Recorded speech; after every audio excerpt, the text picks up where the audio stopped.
En esta unidad vamos a hablar sobre filosofía política, acercándonos a algunas de las teorías más importantes que se han desarrollado sobre este tema. Este primer vídeo nos va a servir para conocer las cuestiones fundamentales que plantea la filosofía política. Recordaremos las ideas de Platón sobre la justicia, la importancia de Maquiavelo y las propuestas de los autores contractualistas, Thomas Hobbes, John Locke y Jean-Jacques Rousseau. La filosofía política se ocupa principalmente de estos asuntos: la naturaleza del poder y su legitimidad. Se estudia de este modo qué es el poder, cuándo se origina y cuándo podemos decir que hay motivos para obedecer a una persona o a un grupo de personas que se encuentran en el poder. El origen del Estado y sus instituciones. Esto nos lleva a plantear cuándo surgió el Estado moderno y cuáles son sus elementos más importantes. La relación individuo-Estado. ¿Deben las personas limitarse a obedecer? ¿Ser solamente súbditos? ¿O además de obedecer pueden convertirse en ciudadanos? Es decir, en personas que votan, participan, reclaman sus derechos, etc.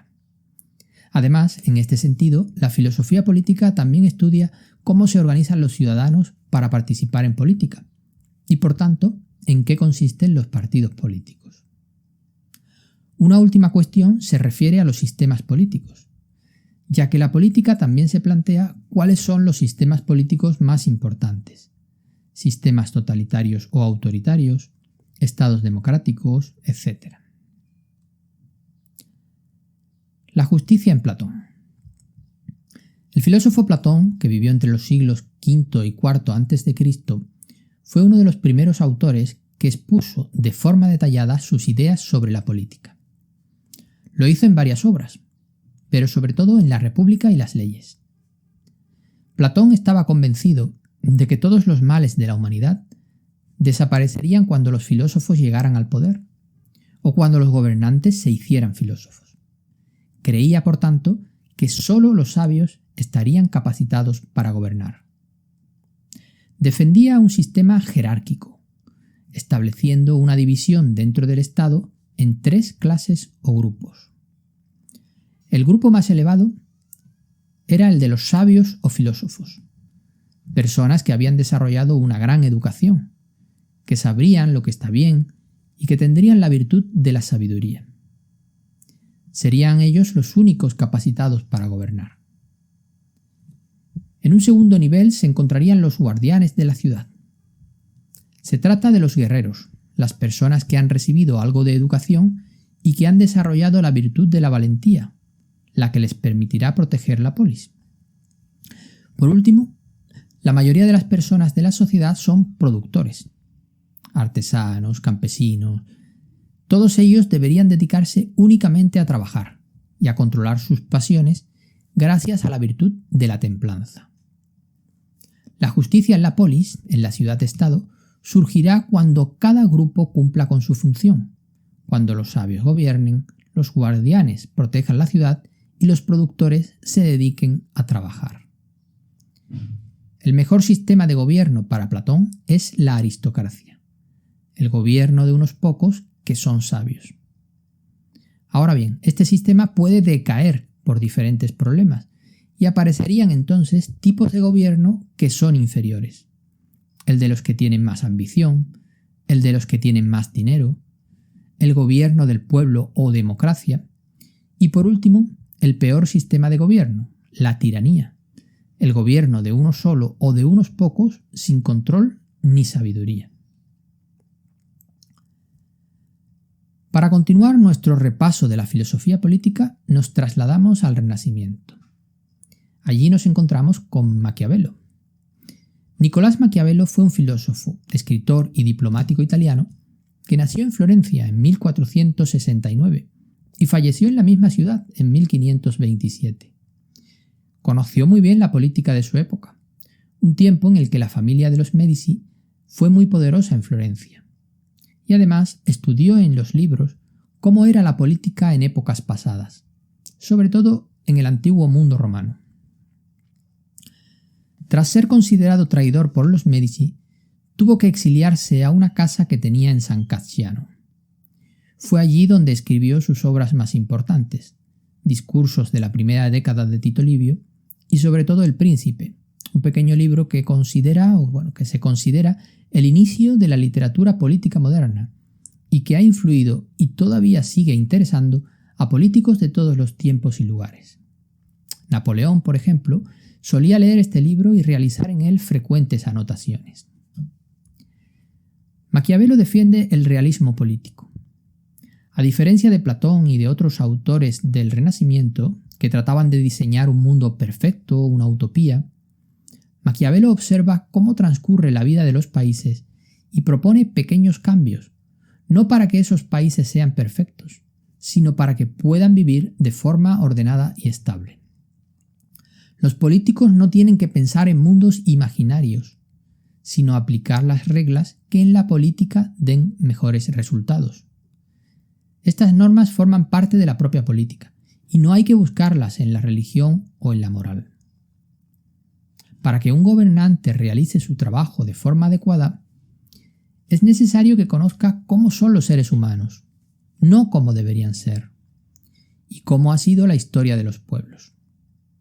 Así, por ejemplo, dice Maquiavelo en El Príncipe: un ser humano que quiera hacer en todos los puntos profesión de bueno, labrará necesariamente su ruina entre tantos que no lo son. Y en otro pasaje de este mismo libro, la naturaleza de los pueblos es inconstante. Resulta fácil convencerles de una cosa, pero es difícil mantenerlos convencidos. Lo que Maquiavelo viene a decir es que sería muy bonito pensar que todas las personas son muy buenas, que todo lo recuerdan y todo lo agradecen. Pero la realidad es muy diferente. Los gobernantes tienen que saber muy bien cómo somos y a partir de ahí tomar las medidas más oportunas. Para Maquiavelo, en la política, el fin, mantener el poder y conseguir estabilidad, paz e independencia, justifica los medios. Esto significa que en ocasiones los políticos emplean el engaño, las promesas incumplidas o incluso algunos crímenes, siempre que esto haya provocado a medio y largo plazo una mayor estabilidad y paz para el conjunto del pueblo.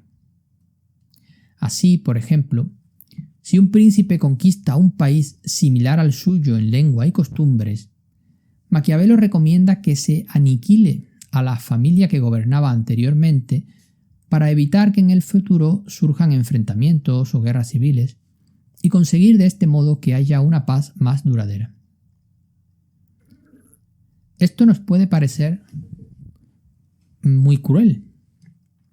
Afortunadamente, los crímenes ya no se emplean en la política de forma habitual, pero habría que pensar que Maquiavelo no está diciendo cómo deberían ser las cosas, sino retratando situaciones que suelen ocurrir en la política y sacando las lecciones correspondientes. Hoy en día los políticos no asesinan a sus rivales, pero sigue siendo frecuente que al llegar un político al poder de su propio partido, trate de arrinconar a todos aquellos que antes ocupaban puestos de poder. Aquí podríamos citar muchos nombres diferentes de todos los partidos, de izquierda, de derecha y de centro. Aunque el adjetivo maquiavélico suele significar malvado, sin embargo, no podemos decir que Maquiavelo fuera un filósofo malvado. Él quería conseguir que las personas pudieran convivir pacíficamente. Y para ello creía que era mejor realizar pequeños castigos en el momento adecuado que aparentar ser demasiado bueno y dejar que se propague el desorden, las guerras o el hambre. El contractualismo. Entre los siglos XVI y XVII, varios autores defendieron que la sociedad política solo podría surgir a partir de un acuerdo o contrato entre las personas. Se oponían de este modo a las ideas de Aristóteles, quien había indicado que las personas desde que nacemos, es decir, por naturaleza, somos animales políticos o sociales. Los principales autores contractualistas fueron Thomas Hobbes, John Locke y Jean-Jacques Rousseau. Estos tres filósofos comparten algunos rasgos comunes. Sostienen que el Estado tiene su origen en un contrato o pacto. Defienden que antes del contrato había un estado de naturaleza. Esto sería la situación en la que vivirían las personas si no hubiera normas ni un poder sobre ellos. Y por último, consideran que el Estado es artificial. Thomas Hobbes fue un filósofo inglés que vivió entre 1588 y 1679. Era una época muy convulsa en la historia de Inglaterra, en la que eran frecuentes los enfrentamientos entre los partidarios del rey y los del Parlamento. Una situación que dio lugar a la Guerra Civil de 1642. Su obra más destacada es Leviatán, que representa una defensa del absolutismo político. Hobbes considera que en el estado de naturaleza las personas vivirían en una situación lamentable. Como él mismo dice, llevarían una vida solitaria, pobre, desagradable, brutal y corta. Al ser todas las personas iguales por naturaleza, todos tendrían derecho a todo y los enfrentamientos serían constantes. El hombre es un lobo para el hombre, llegó a afirmar Hobbes. Se produciría así una guerra de todos contra todos en la que no habría leyes, derecho ni sociedad. Las personas querrían salir del estado de naturaleza, solamente para conseguir sobrevivir, ya que por naturaleza vivirían con el peligro continuo de perder la vida. De este modo, todos acuerdan ceder todos sus derechos a una persona, un soberano que será el encargado de garantizar la paz y la seguridad. Así, el gobierno que resulta será un poder autoritario, un sistema absolutista en el que todos serán súbditos sin derechos, obligados únicamente a obedecer. John Locke también fue un filósofo inglés, cuya vida transcurrió principalmente en el siglo XVII, entre 1632 y 1704. Por una parte influyó en el desarrollo del empirismo, pero también en la filosofía política, siendo uno de los primeros defensores de la democracia liberal. En este terreno de la política, su obra más importante fue el segundo tratado sobre el gobierno civil. A diferencia de Hobbes, Locke no cree que el estado de naturaleza sea tan cruel. En este estado las personas viven como en una gran familia y pueden disfrutar de algunos derechos fundamentales, la libertad, la vida o la propiedad. Ahora bien, también en las familias hay problemas, discusiones y peleas. Por eso es necesario salir del estado de naturaleza, no para sobrevivir, como en el caso de Hobbes, sino para vivir mejor. Ahora lo que harán las personas es ponerse de acuerdo y crear una sociedad política. En esta sociedad se establecerán leyes para dejar claro lo que se puede o no se puede hacer. Pero estas leyes nunca podrán poner en peligro los derechos que las personas tenían por naturaleza. Como resultado de este acuerdo o contrato, surgirá una democracia representativa o liberal. En este sistema habrá una división de poderes. Fue Locke uno de los primeros autores que defendió la separación de los poderes.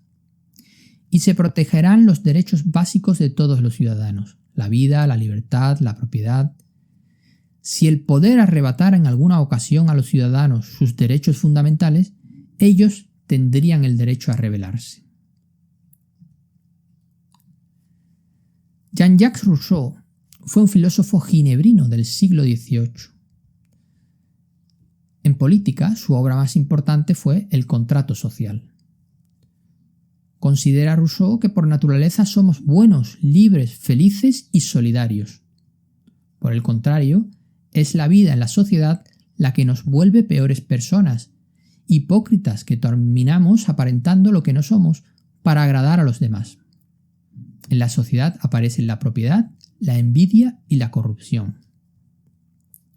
Ahora bien, necesitamos vivir en sociedad para evitar el aislamiento y tener más posibilidades de sobrevivir.